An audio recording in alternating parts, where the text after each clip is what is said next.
नमस्कार दोस्तों, आपका केडीएस राजस्थान में स्वागत है। मैं हूं नागेश कुमार कौशिक। सुजानगढ़ में उपचुनाव आने वाला है।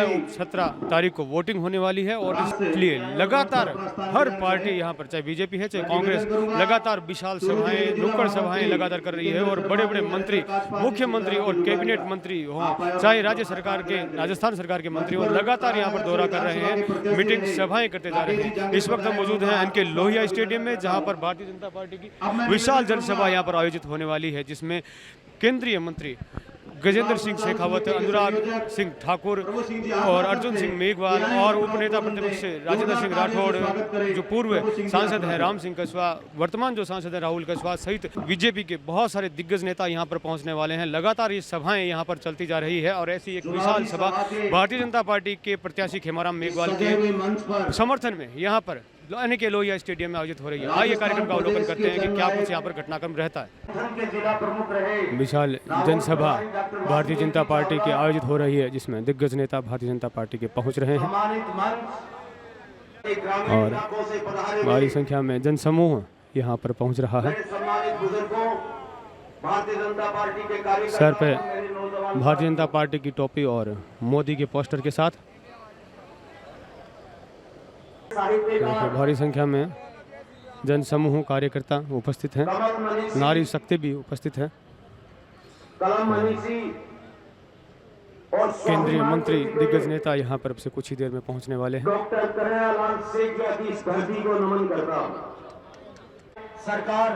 विधानसभा नेता उप प्रतिपक्ष राजेंद्र सिंह राठौड़, पूर्व सांसद राम सिंह कस्वा और सिक्कर से सांसद सिमरन सरस्वती यहाँ पर पहुँच चुके हैं। हत्या और बलात्कार भारतीय जनता पार्टी के स्थानीय नेतागण यहाँ पर भारी संख्या में उपस्थित हैं। आज भारत के अंदर अपराध के लिए डाले जाने लगा है। जनता के साथ छलावा और एक ऐसी तानाशाह सरकार जिसको जनता की समस्या से कोई लेना देना नहीं, जिनके हाथों में हमारे देश की सीमाएं सुरक्षित है, हमारी सरहदें महफूज हैं।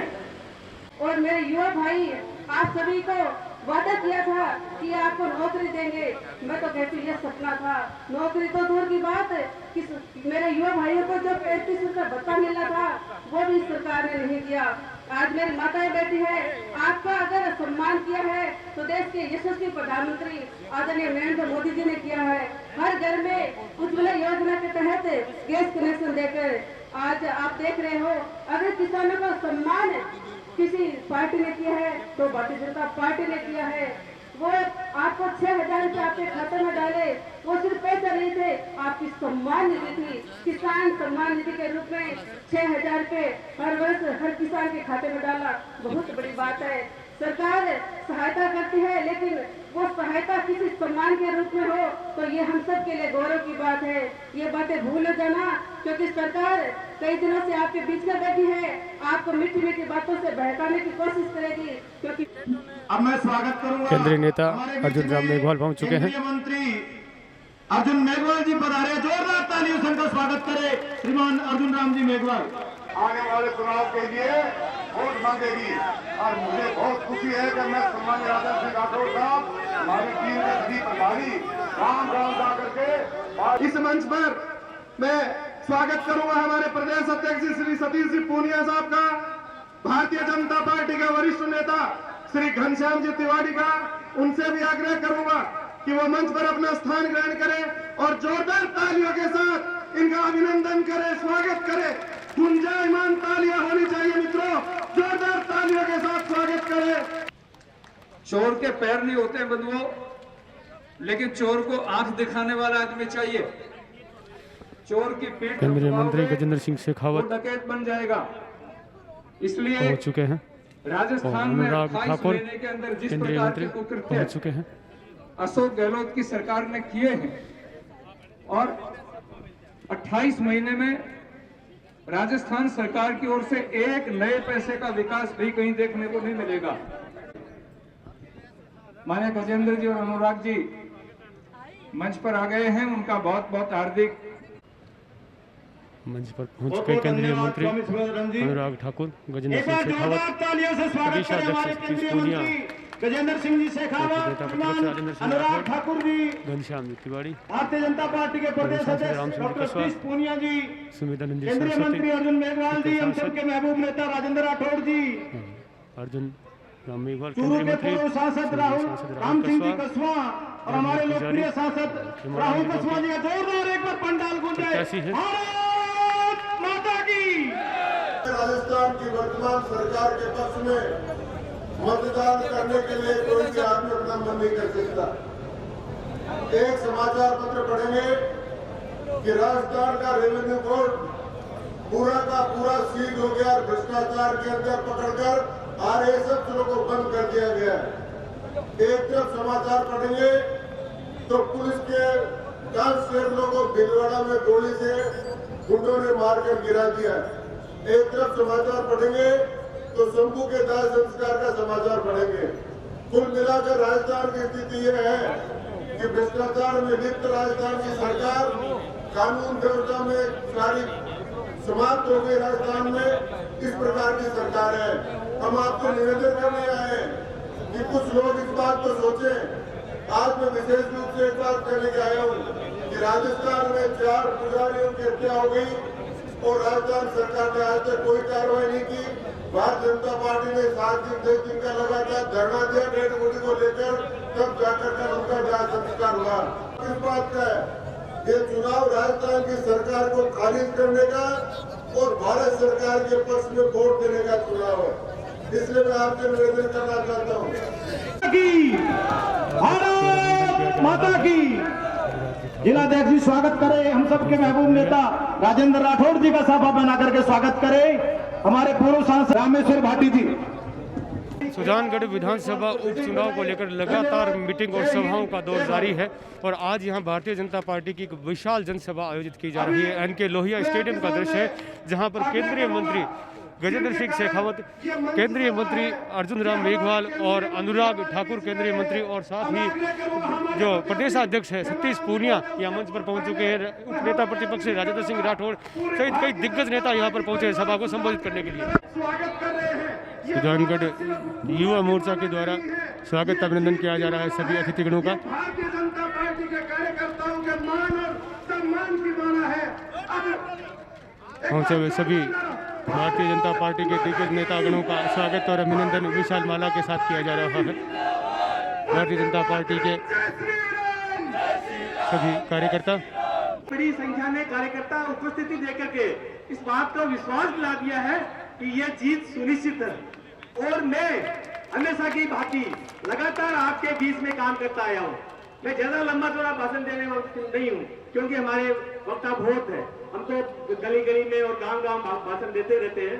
मेरा निवेदन ये है कि मैं तो आपके बीच में हमेशा काम करने वाला व्यक्ति हूँ और हमेशा आपका सम्मान करता हुआ हर वर्ग का साथ लेकर के और गरीब को गणेश मान करके काम करने वाला व्यक्ति हूँ और आपका साथ लेकर विकास की बात करने वाला व्यक्ति हूँ।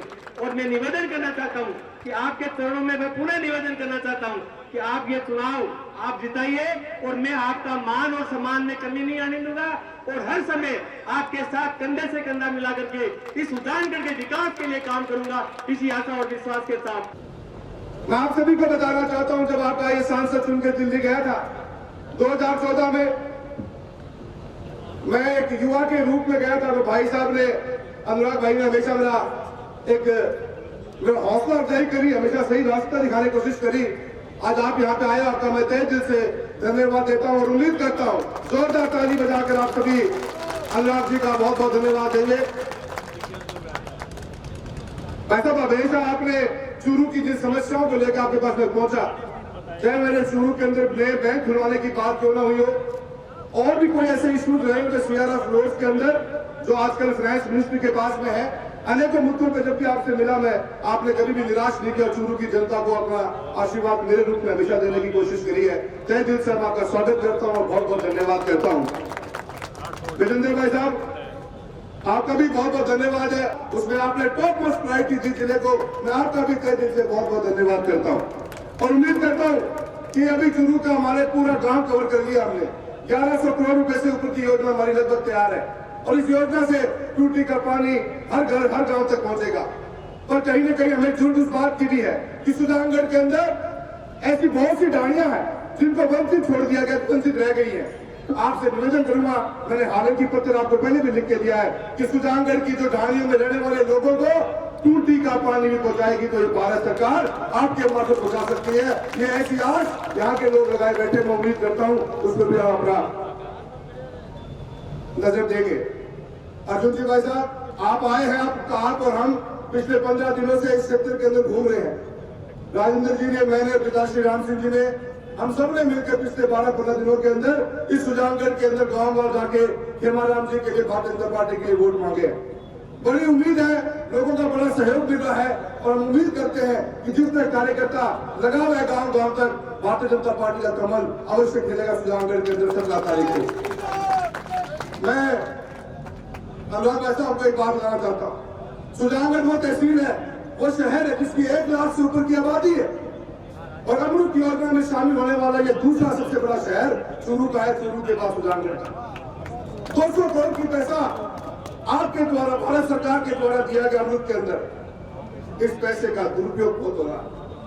हमारे शहर के वार्डवासी बेचारे, वो भाजपा के नाम पे जो भाजपा का वार्ड है, उस गांव मोहल्लों में तो विकास के नाम हो नहीं रहा और जो विकास कांग्रेस के वार्ड रह गए उन्हीं जगह पे विकास का काम हो रहा है। पैसा भारत सरकार का, जेब फटी पड़ी अशोक गहलोत जी की और काम हो रहा है कांग्रेस के वार्डों में। इसके ऊपर भी ध्यान देना बहुत बहुत ज्यादा जरूरी है। इन लोगों ने तलाकी से हथियार तो ली सीट, पर ये सीट हटाने का ये सुजानगढ़ का बच्चा शहर का ठाणे बैठा हुआ है कि आन दो 17 तारीख को बदलो पूरो लियो जागो। जो मतलब 2 महीने पहला इन लोगों ने बेवकूफ बना के और चेवन से बन गया। मैं एक बार अनुराग जी को युवा मोर्चा की यहाँ की टीम माला पहना करके थोड़ी सी थोड़ा स्वागत करेगी।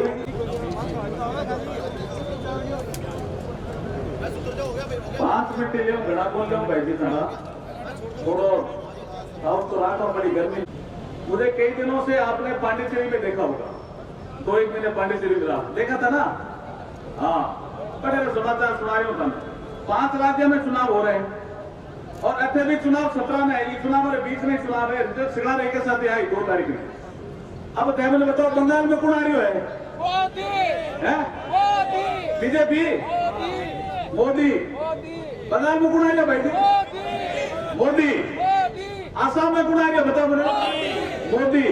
वो पांडिचेरी का समाचार सुना रही हूँ, पांडिचेरी में भी आ रही है मोदी। कौन आ रही है पांडिचेरी में? अब आगे ना समाचार सुन लो। केरल में कांग्रेस को नहीं आ रही है और तमिलनाडु में भी कांग्रेस को नहीं आ रही है। सुजानगढ़ में किंकर आ गई भाई साहब, यहाँ कहीं करो होता है, यहाँ किंकर आती भाई, कौन आवे, पक्की को नहीं आवे। हवा चाले है कांग्रेस के खिलाफ, डूब तो जहाज है, डूब तो जहाज है। इसमें कौन बैठी भाई? जनता समझदार है। अब आप बताओ मैंने कि खेमाराम जी की पत्नी है प्रधान, और प्रधान कोई काम हुई तो खेमाराम जी की पत्नी कर दी, नाम के मन भरी है, नहीं मन भरी जी कर दी। पिता से तो कोई काम हुई तो संतोष जी कर दी, ठीक है। अभी एमएलए का बार चुनाव है, सारे लोग लोकसभा कोई काम हुई तो राहुल कृष्णा जी कर दी। हूँ थारे पड़ोस लोग मंत्री हूँ, केंद्र में कोई काम हुई तो हूँ कर दे। पर जोधपुर में मंत्री है गजेंद्र सिंह जी, कोई छोटो मोटो काम हुई तो वह जल जीवन मिशन ब्याह कर दे। और सारे देखो घणो मोटो काम हुई तो वित्त राज्य मंत्री अपन आज विशेष मेहमान है। बना बताओ, सारे अगर चूरू में और सुजानगढ़ में विधानसभा में बैंक खुलाना हुई दादा तो भाई जी खेमाराम जी खुला, एक मनोज खुला है भाई जी। जाने कौन है ये ने मनोज ने, अनुराग जी जाने कहीं, मैंने बताओ तो सही थे। अरे बोलो तो सही, खेमाराम जी करा नहीं। अगर बैंक खुलावना है काम तो खेमाराम जी कराए। सीआरएफ को जिक्र करियो बार क्या राहुल जी, रोड़ा लावनी हुई तो बजट कटे अनुराग जी खने हैं, बजट कटे है अनुराग जी खने हैं। तो काम कौन कराए रोड़ा में भाई जी बताओ मैंने? खेमाराम जी के थ्रू हम सब लोग मिलेंगे, गजेंद्र सिंह जी, मैं, राहुल कृष्णा जी, तो खेमाराम जी ज्यादा काम करेंगे कि नहीं करेंगे बोलिए? इसलिए जोर से नारा लगाओ, जीतेगा भाई जीतेगा,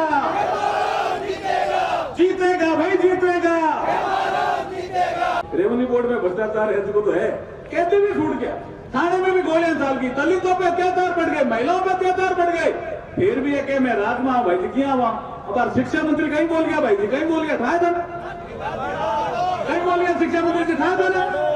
टाइम बोल गया राठौड़ साहब ने की और बात कही, टाइम बोल गया राठौड़ साहब।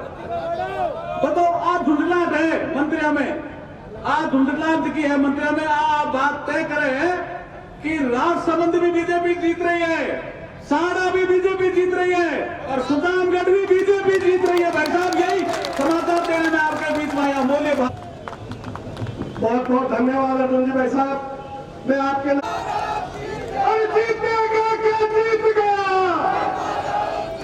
अब मैं हमारे बीच में ऐसी शख्सियत को बुलाना चाहूंगा जो राजस्थान की विधानसभा में कांग्रेस की सभा स्तर की ओर बढ़ रहा था।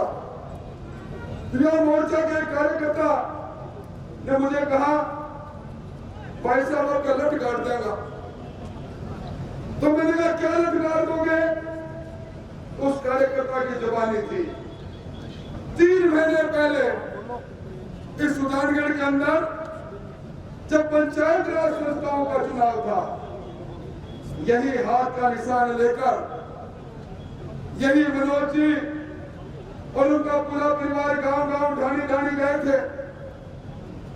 अपने माता श्री को भी उन्होंने कहा चुनाव में खड़ी हो जाओ माता श्री, आपके प्रधान की कुर्सी आपका इंतजार कर रही है। याद है 3 महीने पहले रणबांकुर कार्यकर्ताओं ने आपने क्या किया। आपने सुजानगढ़ के अंदर मनोहरी जी को कोमल के फूल के साथ प्रधान बना डाला। यह विधानसभा की हमारी नेता जिन्होंने पिछले चुनाव में अपने दम पर अलग झंडा लेकर 38-39 वोट लिए, आज वही संतोष फिर विधानसभा की प्रधान भी बनी गई और आज गांव गांव ढाणी ढाणी में एक संकल्प के साथ जा रही है। विधानसभा का प्रधान आपने बना डाला, विधानसभा का चेयरमैन आपने बना डाला। बस एक कसक रह गई। वो कसक इसलिए रह गई कि सुजानगढ़ नगर परिषद के चुनाव में जिस प्रकार वार्डों का पुनर्गठन हुआ, सतीश जी आपको याद होगा, कोई वार्ड बना डाला 2900 का, कोई वार्ड बना डाला 430 का। और ये ध्रुवीकरण सिर्फ उसी खिलजी के राज को वापस लाने के लिए जिसने सुजानगढ़ की असमत को रूका 5 साल तक। 5 साल तक तत्कालीन आपके चेयरमैन खिलजी ने इसे सुजानगढ़ के साथ जो नाइंसाफी की वो जर्रा जर्रा बोलता है।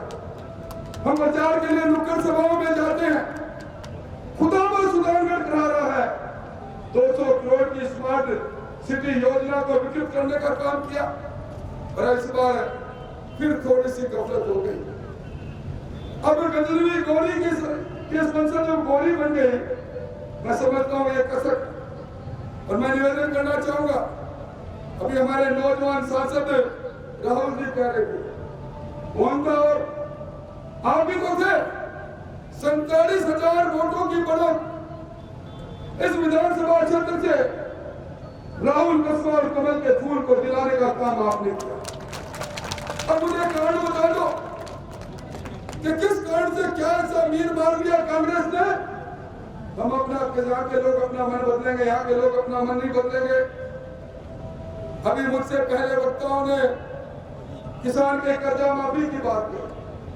सतीश जी को ध्यान हो, जो विधानसभा में हमने पूछा मुख्यमंत्री जी को, मुख्यमंत्री जी 31 मार्च 2018 तक आपने किसानों के संपूर्ण कर्जे की माफी की बात कही थी।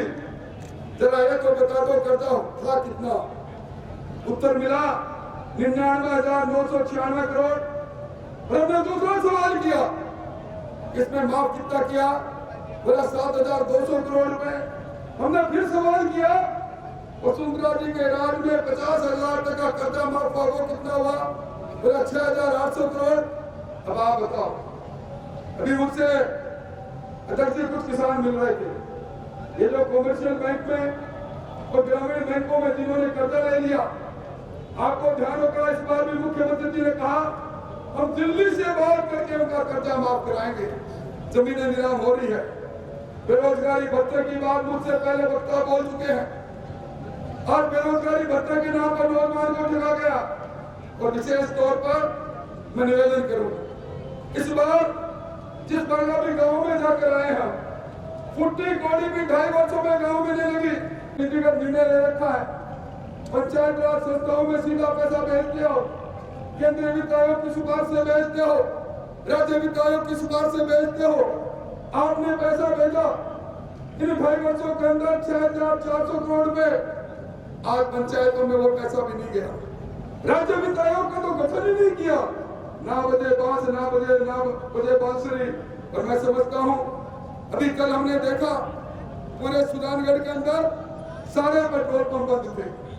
बंद क्यों थे?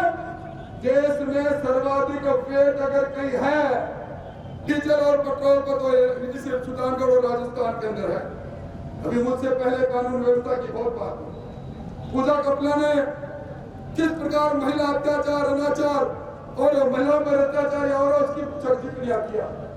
मैं दूर नहीं जाऊंगा, अब याद कर लो वो समय। यहाँ सामने हमारे पूर्व सभापति विराजे हैं, आपने हम लोगों को बुलाया था। 2 बार किशन भेड़िया को 1 बार नहीं 2 बार लूटा गया। क्या यही कानून व्यवस्था है सुजानगढ़ की? आज सुजानगढ़ के सीसीटीवी कैमरे क्यों बंद पड़े हैं? इन 2 सालों में सुजानगढ़ के अंदर 172 जगह चोरी हुई है। मैं पूछना चाहता हूँ, इन चोरों को पनाह कौन दे रहा है? चोरियां बरामद क्यों नहीं हो रही है? ये इस प्रकार का शासन है। अभी सही कह रहे थे हमारे घनश्याम जी, मैं तो लंबी बात नहीं कहूंगा, ये जरूर कहूंगा, चोरियां सुनी थी, घर में चोरी सुनी थी, पर इस राज्य में नौनिहाल बच्चों की चोरियां होना प्रारंभ हो गए। अस्पताल में बच्चों की चोरियां डूंगरपुर बांसवाड़ा हमारे सामने है। हमने सुना था, फिल्मों में देखा था, डाकू लूटा करते थे बारात को, दुल्हन लूटने का काम हमने देखा है इस सिक्कर की धरती पर। रवि जिन बातों का जिक्र किया, आपको पुजारी के जिस प्रकार धू करके भूखना में पुजारी को जलाया गया, और जिस प्रकार आपने देखा 6 दिन तक शंभू पुजारी की लाश न्याय मांगती रही। ये बेशर्म सरकार ने कल आकर उसके दाह संस्कार करने का इंतजाम किया। इस प्रकार की सरकार को वोट की चोट से सीधा करने का काम हमें करना है, परंतु जिला बनेगा। और इसके लिए आपका साथ चाहिए, आपका सहयोग चाहिए। और मैं दावे के साथ कहता हूँ, मैं आपके पड़ोस से लगातार 7वीं बार विधानसभा में हूँ, कुछ चेहरे पढ़ना भी जानता हूँ। आज मेरे सामने जो बैठे हैं, उनके चेहरे का उल्लास इस बात का गवाह है, परिवर्तन का दौर प्रारंभ हो चुका है। और परिवर्तन के दौर में निश्चित तौर पर कमल खिलेगा। मेरे साथ अब ये चुनाव में लड़ाई खेमाराम के लिए हम सब की है, इसलिए 2 नारे लगाएंगे। मैं कहूंगा आवाज दो, आप कहेंगे आप कहना हम एक। आवाज दो, आवाज दो, भारतीय जनता पार्टी जिंदाबाद, जोर से बोलो जिंदाबाद। धर्म और संस्कृति की नगरी, वीरता और शूरता, शौर्य और सम्मान की इस धरती की विपरीत परिस्थिति में चुनाव, सरकार के सामने, सरकार की ताकत के सामने चुनाव। और उस चुनाव में, क्योंकि मैंने प्रत्यक्ष वो चुनाव लड़कर के देखा अशोक गहलोत साहब के बेटे के सामने, और आप भी जैसे कार्यकर्ताओं की ताकत पर 3 लाख वोट से हरा करके जबलपुर की जनता ने मुझे भेजा था। मैं आपका अभिनंदन करना चाहता हूं कि इस तपती दोपहरी में आप सब लोग हजारों की संख्या में इस सरकार की ईंट से ईंट बजाने के संकल्प के साथ में यहां एकत्रित हुए। मैं आप सब लोगों का अभिनंदन करना चाहता हूं, मैं आप सब लोगों का आभार व्यक्त करना चाहता हूं भारतीय जनता पार्टी परिवार की तरफ से। मैं अभी जैसा आदरणीय अनुराग जी ने कहा, आदरणीय अर्जुन राम जी ने कहा, मैं पिछले लगभग 3.5 महीने से लगातार पश्चिम बंगाल में पार्टी के नेतृत्व के आदेश पर काम कर रहा था। मैं आज आपको पूरी जिम्मेदारी के साथ में ये खुशखबरी सुनाना चाहता हूं कि ऐतिहासिक बहुमत के साथ में पश्चिम बंगाल में भारतीय जनता पार्टी की सरकार बनने वाली है। और एक खुशखबरी साथ साथ और दे दो कि अब क्या पश्चिम बंगाल की विधानसभा में ममता दीदी नहीं दिखेंगी, पूर्व विधायक के रूप में वहां होंगे। नंदीग्राम की जनता ने नकार दिया है। जो बंगाल की जनता करना चाहती थी वो नंदीग्राम की जनता ने बंगाल की जनता से पहले अकेले करके दिखा दिया। 2 मई को दीदी जाएगी, लेकिन 2 मई को सुजानगढ़ से जब आप कमल खिला करके भेजोगे तो गहलोत साहब की नींद पक्की उड़ जाएगी। उड़ानी की उड़ानी, पक्की उड़ानी, कच्ची उड़ानी। मुझे आज कोई कह रहा था, जब मैं सुबह कलकत्ता से रवाना हुआ 5 बजे एयरपोर्ट पर मिले, उन्होंने मुझे कहा उपचुनाव है, उपचुनाव में आप लोग क्यों जा रहे हैं? मैंने कहा कि 2.5 साल से राजस्थान में जो एक कुंभकर्ण की नींद सोने वाली सरकार है, राजस्थान में जिस तरह से भय, भूख और भ्रष्टाचार का तांडव हो रहा है, राजस्थान की जनता इन 3 उपचुनाव के माध्यम से एक संदेश देने वाली है कि अब जाग जाओ, वरना जनता तुमको उखाड़ करके फेंकने वाली है।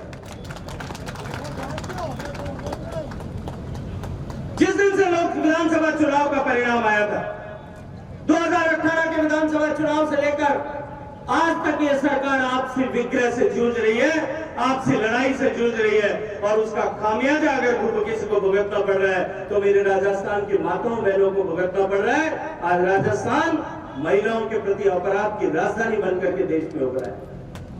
सबसे ज्यादा महिलाओं के प्रति अपराध यदि कहीं हुए, सबसे ज्यादा मुकदमे कहीं दर्ज हुए तो राजस्थान में हुए। राजस्थान की शांति को अगर कहीं ग्रहण लगा है तो 2018 में जब विधानसभा चुनाव में इनको विजय मिली, इनकी सरकार बनी, उसके बाद में राजस्थान की शांति को ग्रहण लगा। मित्रों, मैं आप सबको कहना चाहता हूं कि देश की सरकार नरेंद्र मोदी जी के नेतृत्व में साधारण मानवी के जीवन में परिवर्तन लाते हुए इस देश को शक्तिशाली, संपन्न, सामर्थ्यशाली देश बनाने की दिशा में काम कर रही है।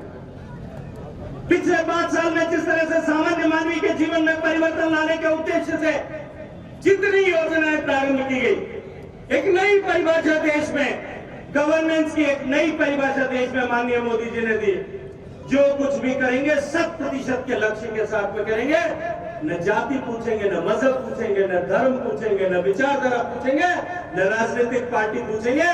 जो हकदार है उस तक योजना का लाभ पहुंचाएंगे। इस भावना के साथ में काम, हर घर तक शौचालय पहुंचा, हर घर तक गैस का चूल्हा पहुंचा, हर घर तक बिजली का कनेक्शन पहुंचा। मुझे याद है जब 2014 में भारत का यान मंगल ग्रह पर पहुंचा था, मंगल ग्रह पर पहुंचा, लोकसभा में सभी लोग बधाई दे रहे थे। आदरणीय अवराज जी को स्मरण होगा, माननीय प्रधानमंत्री जी बैठे थे, मुझे भी पार्टी की तरफ से बोलने का अवसर मिला था। मैंने कहा था बेशक हम मंगल ग्रह पर पहुंच गए, बेशक हम चांद पर भी पहुंच जाएंगे, लेकिन आज भी गांव और ढाणी में रहने वाले बच्चों को लालटेन में पढ़ना पड़ता है। और माननीय प्रधानमंत्री जी ने कृपा की, आज गर्व के साथ में कह सकते हैं कि देश के एक भी गांव, एक भी पंचायत, एक भी ढाणी ऐसी नहीं है जहां आज दिए की रोशनी या चिमनी की रोशनी में पढ़ना पड़ा। हर घर तक बिजली पहुंचाने का, हर घर तक बैंक का खाता पहुंचा, गांव गांव तक सड़क पहुंची। और अब की बार जब आप लोगों ने आशीर्वाद दिया, मैं न राम मंदिर की बात करूंगा, न 370 की बात करूंगा, और न जो बड़े फैसले किए हैं उनके बारे में चर्चा करूंगा। लेकिन क्योंकि मैं राजस्थान का जाया हूं, मैंने मेरी माताओं बहनों का दर्द देखा है, दुख देखा है, मैं पानी की बात आप सबके सामने करना चाहता हूं। माननीय प्रधानमंत्री जी ने कहा कि देश के हर एक घर तक पीने का पानी पहुंचना चाहिए। मुझे जब लोगों ने पूछा, पत्रकारों ने पूछा इसकी क्या महत्ता है हर घर तक पीने का पानी पहुंचने की, मैंने कहा मैं पश्चिमी राजस्थान में जन्मा हूं, जैसलमेर का जाया जन्मा हूं। मैंने देखा है जैसलमेर में, बाड़मेर में, सीमावर्ती का क्षेत्र में काम करते हुए, इस चूरू की धरती में भी आप लोगों ने देखा होगा, बेटी जब 12-13 साल की होती थी तो सिर पे छोटा मटका लेकर के कौतूहलवश अपनी माँ के साथ में पानी लेने जाती थी। और वो जो यात्रा 12 साल की उम्र में प्रारंभ होती थी, जैसे जैसे उम्र बढ़ती थी उस मटके का साइज बढ़ता था और गिनती भी बढ़ती जाती थी। 1 के ऊपर 2, 2 के ऊपर 3, ऐसे मटके रख करके 2-2, 5-5, 10-10 किलोमीटर तक माँ बेटी को पानी लेने जाना पड़ता।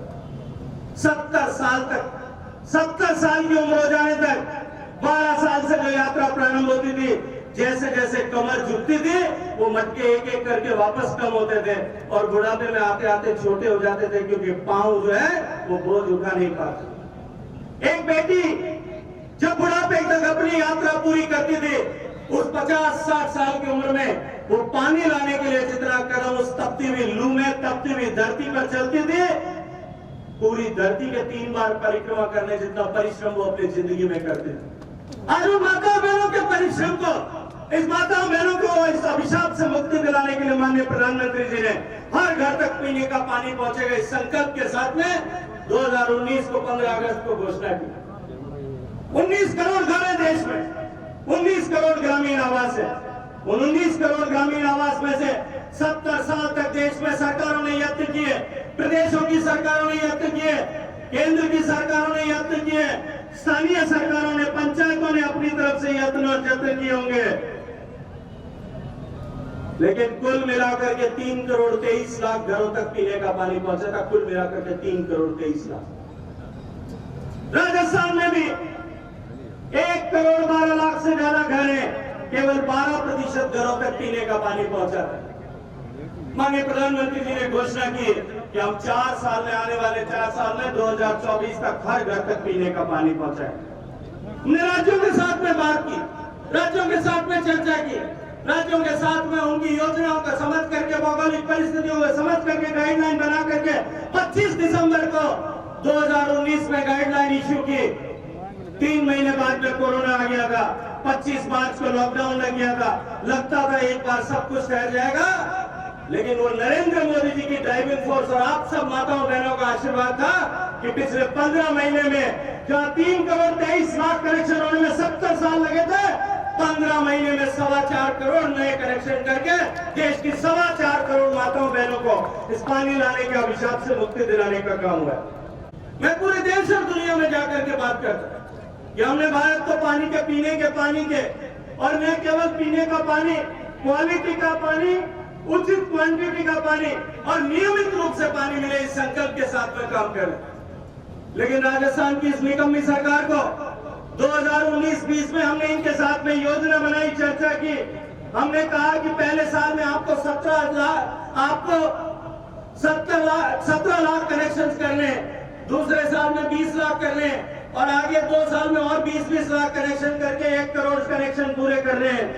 मैंने पहले साल में इनके पास में 353 करोड़ रुपया बचा हुआ था, 1000 करोड़ 1100 करोड़ रुपया अलग से दिया, 1400 करोड़ इनके पास में था, और इनको कहा 17 लाख कनेक्शन करो, पैसे की कमी पड़ेगी, मैं पैसा पूरा दूंगा। लेकिन मुझे दुख होता है जब मैं ये देखता हूँ आंकड़े कि 17 लाख कनेक्शन करने थे, 1 लाख भी पूरे नहीं कर पाए। और वो जो पैसा इनको दिया था, वो 1300 करोड़ रुपए में से 700-800 करोड़ रुपए इनके पास में बिना खर्च हुआ बच गया। 2020-21 का साल आया, गहलोत साहब के मंत्री और अधिकारी आए, मैंने समझाया कि राजस्थान देश का सबसे पीछे, तेजी, सबसे धीमी गति से काम करने वाला प्रदेश बन गया है, गति बढ़ानी पड़ेगी। 20 लाख कनेक्शन का टारगेट दिया, और अब की बार उनको 2500 करोड़ रुपया बजट दूंगा, ऐसा विश्वास दिलाया। पहली किस्त दी, पिछले साल का पैसा और नया पैसा जो दिया वो सब जोड़ने के बाद में राजस्थान सरकार के पास में 1600 करोड़ रुपया था। 31 मार्च निकल गई, 600 करोड़ भी खर्च नहीं करता। आप लोगों को ये याद दिलाने के लिए आया हूं, इस सरकार को नींद में से जगाइए। सरकार के जो विधायक, सरकार के जो प्रतिनिधि मंत्री आपके बीच में आते हैं, अभी कह रहे थे नाती का भाड़ा, नाती का भाड़ा है कि नहीं? अशोक गहलोत साहब का भाड़ा जरूर है। कभी मध्य प्रदेश से आते हैं, कभी महाराष्ट्र से आते हैं, कभी आसाम से आते हैं, भाड़े में, आप खुद वाले भाड़े में रहते। ये भाड़े की सरकार को, इस कबाड़े की सरकार को आप लोगों को चेताने की जरूरत है कि तुम पानी में कोताही बंद करो, पानी में राजनीति समाप्त करो। हर घर तक पीने का पानी संकल्प पहुंचाने का संकल्प लेकर के मोदी जी काम कर रहे हैं। मैं आपको भरोसा और विश्वास दिलाता हूं, आप खेमाराम जी को विधायक बना करके भेजो। इस सुजानगढ़ विधानसभा की एक भी मां और बेटी को अगले 1 साल में पानी लेने के लिए अपने घर से बाहर नहीं जाना पड़ेगा। हर एक के घर तक पीने का पानी पहुंचाओ, हर घर तक पीने का पानी पहुंचाओ। हर घर में रोज सुबह, रोज शाम को नियमित रूप से पानी आएगा, इसकी व्यवस्था करने की जिम्मेदारी मैं आप सबके सामने लेता हूं। अब की बार इन सुजानगढ़ में कमल खिलाओ, ताकि राजस्थान में एक संदेश जा सके, भारत माता की, भारत माता की। रामगोपाल जी सुथार से चाहे वे सभी कार्यकर्ता बंधुओं का धन्यवाद ज्ञापित करें रामगोपाल जी सुथार। हमारे महिला मोर्चा के द्वारा केंद्रीय मंत्री अनुराग ठाकुर का अभिनंदन किया जा रहा है माला के साथ।